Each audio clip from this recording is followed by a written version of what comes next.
పడిపోయిన బంగారం ధరలు త్వరలో మరింత తగ్గనున్నాయి. ఇప్పటికే పెద్ద నోట్ల రద్దు, బంగారంపై పరిమితుల వార్తలతో కుదేలైన గోల్డ్ మార్కెట్ను మరో 2 కారణాలు కూడా దెబ్బతీసే అవకాశం కనబడుతోంది. యుఎస్ ఫెడరల్ రిజర్వ్ వడ్డీ రేట్లు పెంచుతుందనే అంచనాలు, బంగారం దిగుమతులపై చైనా ఆంక్షలు పసిడి ధరపై ప్రభావం చూపుతాయని చెబుతున్నారు. పెద్ద నోట్లు రద్దు చేసిన వెంటనే మొదటి 9 రోజుల్లో వ్యాపారులు భారీగా బంగారం దిగుమతులు జరిగాయి. ఆ తర్వాత డిమాండ్ పడిపోయింది.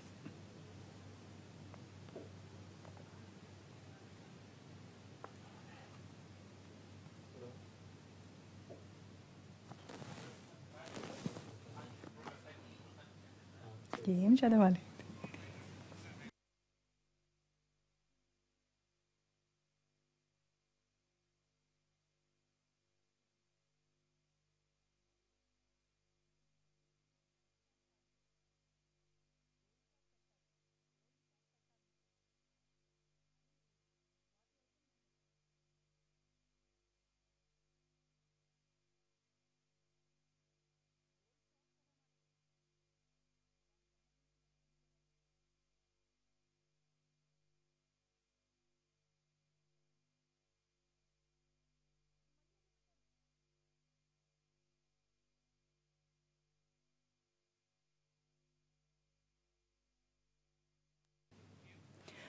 పెద్ద నోట్ల రద్దే జనానికి పెద్ద షాక్.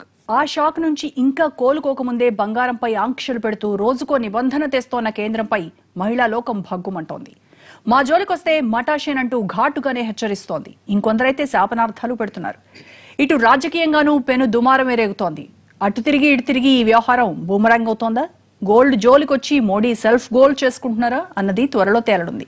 బంగారంపై ఆంక్షలపై ప్రజల పల్స్ ను ఎన్టీవీ ఎప్పటికప్పుడు అందించే ప్రయత్నం చేస్తోంది. దీనిలో భాగంగానే వైజాగ్ నుంచి మా ప్రతినిధి దుర్గా అక్కడ మహిళల అభిప్రాయాలను అందజేయడానికి లైవ్ లో సిద్ధంగా ఉన్నారు.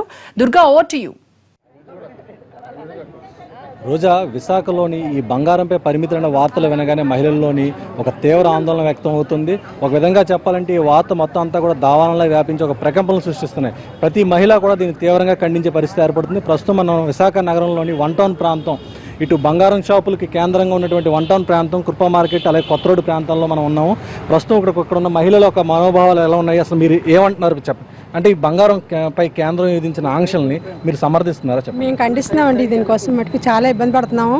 మేము దాచుకునేవి ఏవైనా మాకు తాత మా అమ్మగారు వాళ్ళు పెట్టేవి ఏవైనా ఉన్నాయి కూడా మేము లెక్క చెప్పాలంటే ఎలా చెప్తామండి? ఎప్పుడో ఏదో టైంలో వాళ్ళు కొనేవి, దానికి కూడా మేము రిసిప్ట్ చూపించాలంటే ఎలా చూపిస్తామండి? దానికోసం మేము మటుకు చాలా స్పందిస్తున్నామండి. కానీ మోడీ గారు చేసింది మటుకు సమర్థించట్లేదు సార్. మేము చాలా బాధపడుతున్నాం. మహిళలు ఈరోజు మేము వీధులకు బయటికి రావాలంటే చాలా కష్టంగా ఉంది. ఇంకా నోట్ల మార్పిడి కూడా ఇంకా తొందరగా అవ్వలేదు. ఇంకా అవి కూడా ఎందులో పెండింగ్లో ఉంటుండగా మళ్ళీ ఇది దింపారినా మేము ఎంత ఇబ్బంది పడుతున్నామో ప్రతి మహిళలు కూడా చాలా దీనికోసం మేము చాలా ఖండిస్తున్నాం సార్. మేము చాలా ఇబ్బందులు పడుతున్నాం కూడా. మేము ప్రతి ఒక్క బంగారం లెక్క చూపించాలంటే, మేము దాచుకుని బంగారం చూపించాలంటే ఎలా చూపిస్తామండి? మేము ఇంట్లో మేమైనా దొంగలాడి తెచ్చుకునేవా, కష్టపడి తెచ్చుకునేవాడి. కానీ మోడీ గారు మేము ఇచ్చినవా తాతల ముత్తాతల నుంచి వచ్చిన ఇవి మేము ఒక దాచుకొని ఏవో దొంగలాడుకొని తెచ్చేదానికి రిసిప్ట్లో ఇవ్వాలి అన్న దానికి అర్థం ఉంటుంది. కానీ మహిళలు వీధుల పాలు చేస్తున్నారు. కానీ ఈ ప్రభుత్వం మా పట్ల మటుకు మేము చాలా ఇబ్బందులు పడుతున్నాం సార్. మేము చాలా బాధలు పడుతున్నాం సార్. మేము ఈరోజు బ్యాంకుల చుట్టూ ప్రతి ముసలోళ్ళు అనగా చాలా పేదలు కూడా చాలా ఇబ్బందులు పడి అక్కడ రాయడం కూడా తెలియట్లేదు. ఆ బ్యాంకులు ఎన్నో ఇబ్బందులు పడి వాళ్ళు తెచ్చుకోవాలంటే ఇబ్బంది చాలా ఇది పడుతున్నారు. మా డబ్బులు కూడా మేము మార్చుకోవడంలో కూడా మేము సఫలం అవుతాం. తర్వాత మళ్ళీ ఇప్పుడు మేము బంగారాల కోసం పెట్టి మమ్మల్ని ఇబ్బంది పడుతున్నారు వీళ్ళు. అది ఇప్పుడు మీరు చెప్పండి అమ్మా. అంటే ఇప్పుడు బంగారం మీ దగ్గర ఉన్న బంగారం విలువ బయట ఎంత ఉందని చెప్పమనంటే మీరు చెప్పగలిగే పరిస్థితిలో ఉన్నారా? లేదండి, చెప్పగలిగే పరిస్థితిలో మేము లేము. ఎందుకంటే బంగారం అనేది ఆడవాళ్ళకి సెంటిమెంటు. అది అందుకనేసే ఇంత అనేసి పరిమితం పెడితే అది మట్టుగా ఆడవాళ్ళ వ్యతిరేకత వస్తుంది. అందుకని ఇది అయితే మట్టుగా ఇది కరెక్ట్ పద్ధతి కాదు. నల్లధనం అంటారా, అది నల్లధనం వెనక్కి తీయడం అది చాలా మంచిది. అది ఎందుకంటే నల్లధనం అనేది కోట్లు అది చాలా మంది దగ్గర ఉంది కాబట్టి అది మంచి పద్ధతి. అది అంతేకాని అది ఇంకా ఏమి అవ్వకముందే మళ్ళీ ఇది చేయడం అంటే ఆడవాళ్ళందరూ వ్యతిరేకంగా చెప్తున్నారు. దాని గురించి అంటే మట్టుగా మోడీ గారు ఇది ఇంకోసారి ఆలోచన చేయవలసిన పద్ధతి ఉంది. అంతే. మీరు చెప్పండి. అంటే ఇప్పుడు కేంద్ర ప్రభుత్వం మా గృహిణులకి పెళ్ళైన వాళ్ళకి కేవలం 500 గ్రాములు, అలా పెళ్లి కన్నా 200 గ్రాములు, పురుషులకైతే 100 గ్రాముల వరకే ఉండాలనేది ఒక నిబంధన చెప్తున్నారు. దీన్ని మీరు సమర్థిస్తారా? నేను దీన్ని ఖండిస్తున్నానండి. దేనికంటే ఇప్పుడు వరకు ఉన్న బంగారానికి లెక్క చెప్పాలా, తర్వాత కొనే బంగారానికి లెక్క చెప్పాలా అన్న వివరణ మాకు సరిగ్గా అందడం లేదు. ఇప్పుడు తరతరాలుగా వచ్చిన బంగారానికి లెక్క చెప్పడానికి ఎవరి దగ్గర బిల్లులు అవి అలాంటివి ఏమీ ఉండవు. మరి దానికి ఎలా లెక్క చెప్తామండి?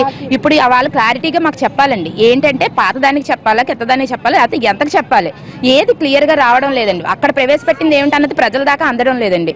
అది క్లియర్గా వాళ్ళు చెప్పాలండి. ఏంటి ఇప్పుడు మధ్యతరగతి వాళ్ళ దగ్గర ఎవరి దగ్గర పెద్దగా బంగారాలు ఏముండవండి, పెద్దవాళ్ళ దగ్గరే ఉంటాయి బంగారం అన్నదాన్ని. ఎప్పుడు కూడా వాళ్ళని పట్టుకోవాలంటే వాళ్ళ దగ్గరికి వెళ్ళాలండి. రైడింగ్కి వెళ్ళినా దేనికి వెళ్ళినా వాళ్ళ దగ్గరికి వెళ్తే దొరుకుతుంది, కానీ మా దగ్గరికి వస్తే ఏం దొరుకుతుందండి? కాకపోతే మాకు ముందు భయం వస్తుందా లేదండి? మీరు అది క్లారిటీగా చెప్పాలండి. ఇప్పుడు దాకా ఉన్నదానికి లెక్క చెప్పక్కర్లేదమ్మా, ఇక్కడి నుంచి కొనేదానికి లెక్క చెప్పాలని ఒక వివరణ ఇవ్వాలండి. ఆ వివరణ ఇవ్వకపోతే ప్రజలందరూ కంగారు పడతారు.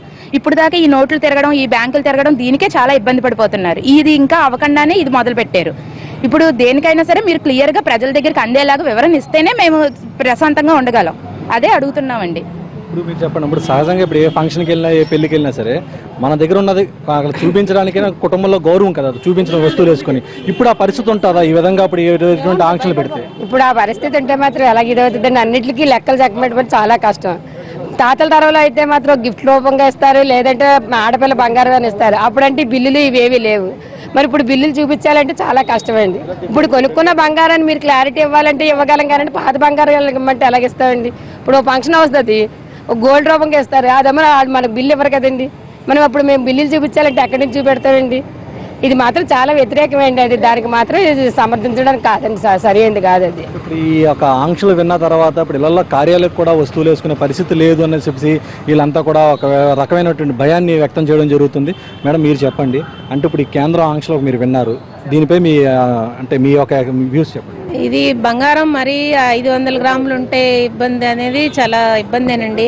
ఎందుకంటే ఆడపిల్లకి పుట్టినప్పటి నుంచి మనం బంగారం దాచడం అన్నీ చేస్తుంటాం కదా. ఆడపిల్లకి 200 గ్రాములే ఉండాలి అంటున్నారు పెళ్లికాని అమ్మాయికి. అది చాలా కష్టం అండి. ఎందుకంటే పుట్టినప్పటి నుంచి మనం దాచి బంగారం పెళ్ళి అయ్యేసరికి ఇవ్వాలి అనుకుంటాం కదా. అది ఆంక్షలు అనేవి బాగలేవు. అంతకన్నా ఇక మీద ఆవిడ చెప్పినట్టు ఇక మీద కొనేదానికి లెక్క చెప్పాలి అంటే బాగుందండి. కానీ ఇంతవరకు ఉన్నది లెక్కలు చెప్పాలి, లాకర్లు చెక్ చేస్తాం, ఇలాంటివన్నీ బాగలేవండి.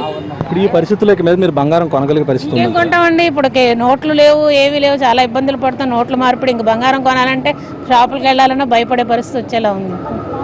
మీరు చెప్పండి మీ అభిప్రాయం. మా అభిప్రాయం అంటే ఆడవాళ్ళకి అసలు బంగారమే సాంప్రదాయం అండి. బంగారంతోనే మళ్ళీ పెళ్ళిళ్ళకి వెళ్ళాలన్నా ఎక్కడికి వెళ్ళాలన్నా బంగారంతోనే వెళ్తాం కదండి. అది ఇంత లెక్క చెప్పమంటే ఎవరికైనా కష్టంగానే ఉంటుందండి. మీరు చెప్పండి అమ్మా మీ అభిప్రాయం. అంటే ఇప్పుడు బంగారంపై ఆంక్షల్ని మీరు సమర్థిస్తున్నారా? సమర్థించడం లేదండి. 500 రూపాయలు 1000 రూపాయలు అంటే ఏదో దేశాన్ని ఉద్ధరిస్తుందేమో అనేసి సామాన్య పెద్దలు ఇబ్బంది పెడుతున్నా అనకూడదు. కానీ పెద్దలు వృద్ధులేంటి మామూలైన హార్ట్ అటాక్తో కూడా చనిపోయి ఉన్నారు. దీనన్నిటికీ అంటే కుటుంబాలు ఎన్నో నష్టపోయి ఉన్నా సరే దేశం ఉద్ధరిస్తుంది కదా అని చెప్పి అందరూ సమర్థించుకోరు, లేనివాడు ఉన్నవాడు అని దీనిలో లేకుండా. కానీ ఇది కొత్తగా బంగారం అంటే అల్లుడు ఇప్పుడు ఏదైనా వరకట్నాలు అంటే బంగారం అనేది ఇస్తాం. ఇప్పుడు ఈ సిస్టమ్ నుంచి అనకూడదు, కానీ మరి ఇంకే పిల్లలకైనా పెళ్లిళ్ళు చేయడం కూడా చాలా వరకు కష్టంగా మారుతుంది. ప్రభుత్వం మట్టుగా దృష్టిలో ఉంచుకొని నిర్ణయం అనేది సామాన్యుడికి పెద్దలకి అనే కాకుండా సామాన్యుడికి బాగుంటే ఉద్దేశం ప్రకారం ఇవ్వాలి, కానీ ఇది పెద్దల్ని ఉద్దేశించి పెద్దవాడిని ఇబ్బంది పెట్టకూడదు.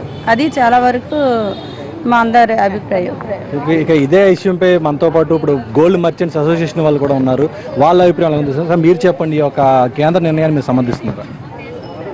ఏదైతే ఈ నిర్ణయం ఉందో దీని మీద ప్రజల నుంచి 90% వ్యతిరేకత, అందులో ముఖ్యంగా మహిళల నుంచి బాగా వ్యతిరేకత వస్తుందండి. ఏమిటంటే మాకు అనేక రకమైన ఫోన్లు వస్తున్నాయి. ఏమిటంటే 1/2 కేజీ బంగారం కంటే ఇచ్చి ఉండకూడదట, పెళ్ళైన వాళ్ళకి 250 పెళ్ళి అవ్వలేని వాళ్ళకి 250 గ్రాములు ఉండాలట. మరి మా తాత ముత్తాతల నుంచి వస్తున్నటువంటి బంగారాలను మీరు ఎక్కడ లెక్క చెప్పాలి? ఏమిటి మొన్న మీ దగ్గర కొన్న అతల బంగారు షాపులో కొంటుంటాం, నెల చీటీలు పార్టీలు వేసుకొని పావుతులు వరతలు కొని దాచుకునేటువంటి బంగారానికి మేము ఏ విధంగా లెక్క చెప్పగలం? ఇది ఎంతవరకు సబబ్ అంటే అమ్మ ఇది ప్రభుత్వం తీసుకున్న నిర్ణయం, ఇది ఇంకా అయితే మటుకు అమలు చేయలేదు. ఒక నిర్ణయం ప్రకటించారు, ఈ నిర్ణయంపై వ్యతిరేకత వస్తే దాన్ని వెంటనే వెనక్కి తీసుకుంటారు. ఏదైనా ప్రజాస్వామ్యం కాబట్టి అందులో ప్రజలు ఏది కోరుకుంటే అదే చేస్తారు ప్రభుత్వాలు. మేము ఆల్రెడీ తెలుగుదేశం ప్రభుత్వం నారా చంద్రబాబు నాయుడు గారు దీని మీద పునరాలోచన చేయండి అని క్యాబినెట్ మీటింగ్ కూడా పెట్టి తీర్మానం చేసి పంపించారు. మా బంగారు షాపుల నుంచి కూడా మేము కూడా మమ్మల్ని అడిగితే మేము ఒకటే చెప్తున్నాం, ఇది మహిళలకి అత్యంత ప్రాణప్రదమైనటువంటిది బంగారం. ఇది ఒక తన భర్త కంటే ఎక్కువ ప్రాణప్రదంగా చూసుకునేటువంటి బంగారం సెంటిమెంట్, అంటే ఒక లక్ష్మీదేవితో సమానంగా వాళ్ళు భావించుకునేటువంటి ఆ బంగారాన్ని వెలికి తీసి లెక్కలు చూపించండి అంటే మటుకు చాలా తీవ్రమైనటువంటి వ్యతిరేకత వస్తుంది. దీన్ని వీళ్ళంతా ప్రధానంగా చెప్పడం ఏంటంటే కేవలం ఇప్పటికే కూడా వీళ్ళు ప్రభుత్వానికి కూడా కొన్ని విద్యార్థులు కూడా పంపించడం జరిగిందని చెప్తున్నారు. అలాగే ఇదే అంశంపై మరికొంతమంది మహిళలు ఉన్నారు. అమ్మ మీరు చెప్పండి, ఇప్పుడు వరకు ఉన్న మీ బంగారాన్ని విలువ చూపించమని అంటే మీరు చూపించగలుగుతారా? ఏం చూపించగలమండి అసలు? ఎప్పుడు మేము దాచుకునేవో ఏవో కొనుక్కునేవి అన్నీ స్లిప్లైనా ఉంటాయి మా దగ్గర, ఏమైనా మేము చూపించడానికైనా సరే. ఎప్పుడు వాళ్ళెవరో మా అమ్మగారు మా అత్తగారు వాళ్ళు పెట్టినవి కూడా లెక్క చూపించమంటే మేము ఎక్కడి నుంచి తెచ్చి చూపించగలమండి? మేమైతే మటుకు దీనికి సమర్థించట్లేదు సార్, ఖండిస్తున్నాం సార్. కానీ మోడీ గారు ఈ నిర్ణయం మార్చుకుంటే చాలా మంచిది అనుకుంటున్నాను. ఇప్పటికైనా సరే సర్వత్రా కూడా ఈ యొక్క నిర్ణయాన్ని వెనక్కి తీసుకోవాలని కూడా వీళ్ళంతా కూడా ప్రధానంగా డిమాండ్ చేయడం జరుగుతుంది. అలాగే ఈ యొక్క నిర్ణయంపై కూడా తీవ్రంగా వ్యతిరేకత విశాఖలో ఇప్పటికే మనం స్పష్టంగా చూస్తున్నాం. రోజా,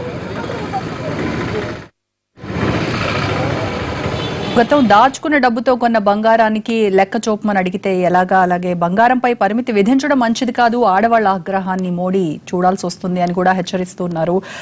ఇకపై కొన్ని వాటిపై నిబంధనలు పెట్టండి పర్వాలేదు, కానీ ఇప్పటి వరకు ఉన్న బంగారం జోలికి మాత్రం రావద్దంటున్నారు. మరి దీనిపై డిస్కస్ చేద్దాము. స్టూడియోలో నాతో పాటు రవళి గారు ఉన్నారు, BJP state leader, and Vijay Kumar గారు, ఆర్థిక రంగ నిపుణులు. హలో అండి, వెల్కమ్ టు స్టూడియో.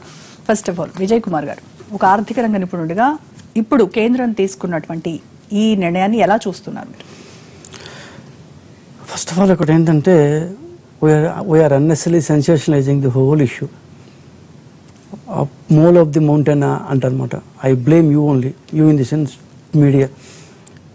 డిమానిటైజేషన్ వల్ల వచ్చిన కష్టాలు ఉన్నాయి, ఎవరు కాదనట్లేదు. క్యూలు ఉన్నాయి, నోట్లు రావట్లేదు, వచ్చిన చేంజ్ ఒకటి లేదు, ఇంకా ఆ కష్టాలని చూపించే క్రమంలో దీన్ని కూడా అంతే కష్టంగా చూపించే ప్రయత్నంలో మనం తప్పు చేస్తున్నాం అనిపిస్తుంది. ఎందుకంటే మనం జనాల్లో భయభ్రాంతులు చేసి భయభ్రాంతులకు దాన్ని వాళ్ళని గురి చేస్తూ లేనిపోని విషయాలు చెప్తున్నాము. Don't think if I'm blaming you in the sense media, you are unnecessary sensationalizing the whole issue. No. Government never told. This is the told. Yeah, exactly. This is not. ఈ రోజు బీజేపీ గవర్నమెంట్ లేకపోతే TDP government చెప్పలేదు. అంటే ఇప్పుడు ఇది government opinion అని మనం చెప్పినప్పుడు వాళ్ళ అభిప్రాయం అట్లే వస్తుంది. వాళ్ళు చెప్పింది తప్పలేదు. కానీ ఈ వ్యూ 94 నుంచి ఉంది. 1994 నుంచి ఈ రూల్ ఇప్పుడు కొత్తగా ఇవాళ వచ్చినా కదా. ఇప్పుడు ఒకవేళ ఎవరి మీద ఇన్కమ్ ట్యాక్స్ రైట్ జరిగితే, ఏసీబీ రైట్ జరిగితే, సిబిఐ రైట్ కానీ జరిగిందంటే ఆ జరిగినప్పుడు ఇంతకంటే బంగారం ఎక్కువ ఉన్న పక్షంలో ఖచ్చితంగా లెక్కలు చూపించాల్సి ఉంటుంది. ఆ రోజు రూల్ ఉంది, ఈ రోజు కూడా రూల్ ఉంది. అంతేగాని ఇదేదో గవర్నమెంట్ ప్రతి ఇంటికి వచ్చి మీ ఇంట్లో బీరువా ఓపెన్ చేయండి, మీ దగ్గర గోల్డ్ ఎంత ఉంది, లేకపోతే ఏమ్మా నీ దగ్గర 50 తులాలకు అడగలేవు కదా. ఇప్పుడు కూడా అడుగుతామని చెప్పట్లేదు. ఎవరి దగ్గర అయితే 5 కేజీల బంగారం ఉందో, 500 కేజీల బంగారం ఉందో, గాలి జనార్దన్ రెడ్డి దగ్గర బంగారం ఉందో, 1,00,000 కోట్లు ఎవరైతే దోచేశారో ఇట్లాంటి వాళ్ళ దగ్గర అడుగుతారు. కానీ గవర్నమెంట్ ఎప్పుడన్నా నేను ప్రతి ఇంటికి వచ్చి ప్రతి లాకర్ ఓపెన్ చేస్తానని చెప్పిందా, ప్రతి బీరువా ఓపెన్ చేస్తానని చెప్పిందా? అట్లా ఎప్పుడు చెప్పలేదు కదా, ఆ ఉద్దేశం లేదు కదా. ఎక్కువ బంగారం ఉంటే ఒక 5 కేజీలు 6 కేజీలు 7 కేజీలు బంగారం ఉన్నప్పుడు ఖచ్చితంగా లెక్క చెప్పాల్సిన అవసరం ఉంది. కానీ ఎవరో కొంతమంది దగ్గర ఉన్నదానికి ప్రతి ఒక్క సామాన్యుడిని ఇబ్బంది పెట్టడం, వాళ్ళలో ఇబ్బంది పెట్టాలి ఎవరు చెప్పారు చెప్పండి నాకు. డిమానిటైజేషన్, ఏ బ్యాంకు ఏ ఏటీఎం దగ్గర మీరు ఏ గాలి జనార్దన్ రెడ్డి ఏ విజయ్ మాల్యా వచ్చి లైన్ లో నిలబడి తీసుకున్నాడు చెప్పండి. ఎగ్జాక్ట్ ఫస్ట్ పాయింట్ మీరు లేదు పూర్తిగా. డిమానిటైజేషన్ ని గోల్డ్ ని కలిపేస్తున్నాం మనం. డిమానిటైజేషన్ దగ్గర కష్టాలు ఉన్నాయి కాదని ఎవరు అంటలేదు, దాని పరంగా మాట్లాడతాం. సో ఆ యొక్క టైంలో బహుశా టైమింగ్ చాలా లింకప్ కాదు. బినామీ నల్లధనం బంగారం రూపంలో నల్ల బంగారంగా మారింది, దాన్ని కూడా బయటికి తీసుకురావాలనే ఉద్దేశంతో చేస్తున్నారు. ఒకరి దగ్గర 5 కేజీలు 10 కేజీలు ఉన్నప్పుడు ఆటోమేటిక్ గా వాళ్ళు శిక్షార్హులే. ఇప్పుడు మాట్లాడిన వాళ్ళు కూడా ఎవరన్నా 5 కేజీల పైన 4 కేజీల పైన ఉన్నప్పుడు 1,20,00,000. ఇప్పుడు మీరు చెప్పినట్టు 500 ప్లస్ 250 ప్లస్ 100 ఎంత మొత్తం 850,000 వేసుకుందాం పోనీ. అంటే ఎంత ఇప్పుడు లెక్క ప్రకారం 35 lakhs. సో 35 lakhs జనరల్ గా మామూలు మధ్య తరగతి కుటుంబాల దగ్గర మా ఇంట్లో కూడా ఉంది అని చూస్తే అంత రాలేదు. కానీ ఇంకా పోలే నేను లిమిట్ అదే చెప్తాను కదా. ఈ కేవలం మీ మీడియా సెన్సేషన్ చేస్తాను. నాకు రిమైనింగ్ మీడియా నేను చూడలేదు. కానీ నేను ఒక తెలుగుదేశం లీడర్గా చెప్తాను, ఆర్థిక నిపుణులుగా కాదు, టీడీపీ లీడర్గా చెప్తాను. You are unnecessary sensation. బయటకు వచ్చి ఈ నిర్ణయాన్ని వెనక్కి తీసుకోవాల్సిందే. ఇప్పుడు ఇప్పుడు కాదు 94 నుంచి ఉంది, ఇప్పుడు కూడా ఉంటుంది, వచ్చేదాకా ఏముంటుంది మీ దగ్గర కనుక 5 కేజీల పైన. ఒకటేంటంటే మన దేశంలో ఇన్కమ్ ట్యాక్స్ ఉద్యోగులు ఎంతమంది తెలుసా? 52,000 మంది. మన దగ్గర 1,20,00,000 కోట్ల జనాభా అంటే బై 4 వేసుకుంటే 30 కోట్ల కుటుంబాలు ఉన్నాయి. Do you think that it is humanly possible for 52,000 people? దాంట్లో అధికారులను తీసేస్తే నోటీసులు ఇవ్వాల్సింది కేవలం అసిస్టెంట్ కమిషనర్ పైన వాళ్ళు ఇవ్వాలి. ఈ ఉన్న వాళ్ళని తీసేస్తే ఈ ఉన్న 30,000-40,000 టోటల్ ఎంప్లాయీ, ప్యూన్లు, అటెండర్ల దగ్గర నుంచి అందరు ఎంప్లాయీల్లో మొత్తం మీరు అన్నట్టు ఒక చెక్ చేయగల ఎంప్లాయీస్ 15-20,000 ఉంటారేమో ఎంటైర్ కంట్రీ మీద. సో ఈ 15-20,000 మందితో 30-40 కోట్ల కుటుంబాలని ఫిజికల్గా చెక్ చేయాలి బీజేపీ గవర్నమెంట్ కానీ ఇంకే గవర్నమెంట్ కానీ అనుకుంటుంది, లేకపోతే చెప్తుంది, లేకపోతే ఆలోచిస్తుంది. అంత బుద్ధిలేంతనంగా మాట్లాడుతుంది అనుకుంటున్నారా? కానే కాదు. ఎక్కడా కాదు. ఇఫ్ ఎట్ ఆల్ ఫీలర్ వదిలేరా జనాల్లో? ఎలాంటి ఫీల్ ఉంది? మీరు డిమానిటైజేషన్ కి దీన్ని కలిపేస్తున్నారు. డిమానిటైజేషన్ గురించి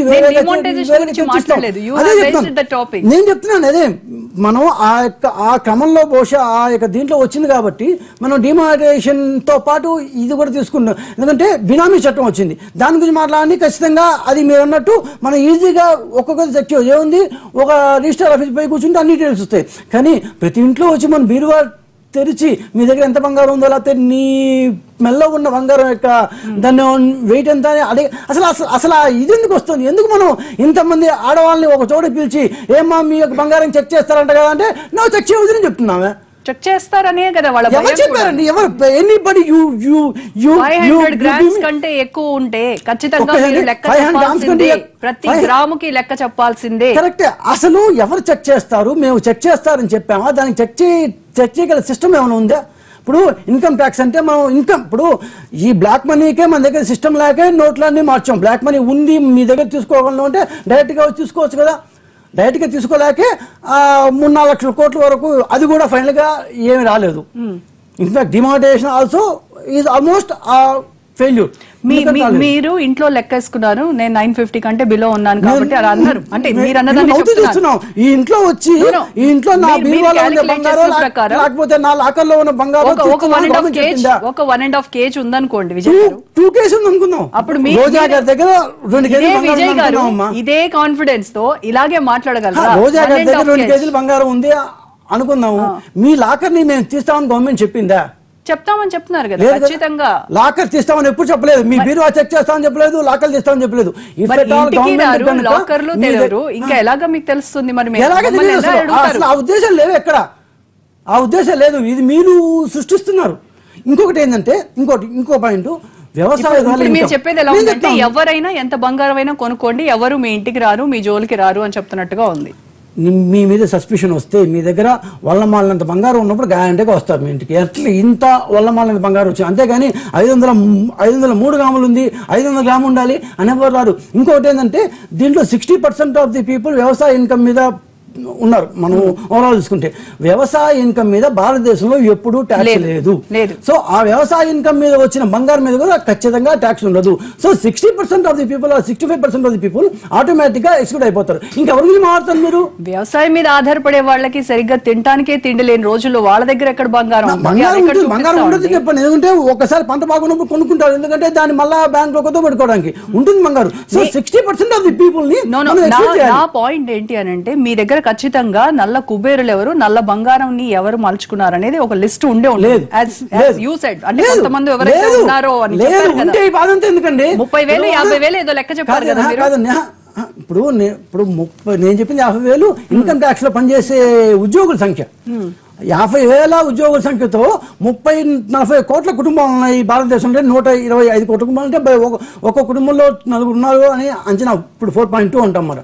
సో 30-40 కోట్ల కుటుంబాలని మనం 50 సరిపోదు అని అంటున్నారు. ఖచ్చితంగా సరిపోదు. ఒకవేళ మీరు చెక్ చేయాలనుకుంటే కూడా, ఒకవేళ మీరు అన్నట్టు గవర్నమెంట్ కూడా మీరు అన్నట్టు నాకు ఏ గవర్నమెంట్ ఎక్కడ నేను లాకర్లు విజయ్ గారు ఒక్క విషయం నాకు అర్థం కాని విషయం ఏంటి అంటే సామాన్యులందరూ కష్టపడి సంపాదించుకున్న సొమ్ముతో కొనుక్కున్న బంగారం గురించి మా ఇంటికి వస్తారేమో, చెక్ చేస్తారేమో, లాకర్లు తెరుస్తారేమో అని ఒక భయం క్రియేట్ చేయబడింది. బట్ అందరి కళ్ళు చెదిరేలాగా, అందరూ మైండ్ బ్లోయింగ్ లాగా మీరు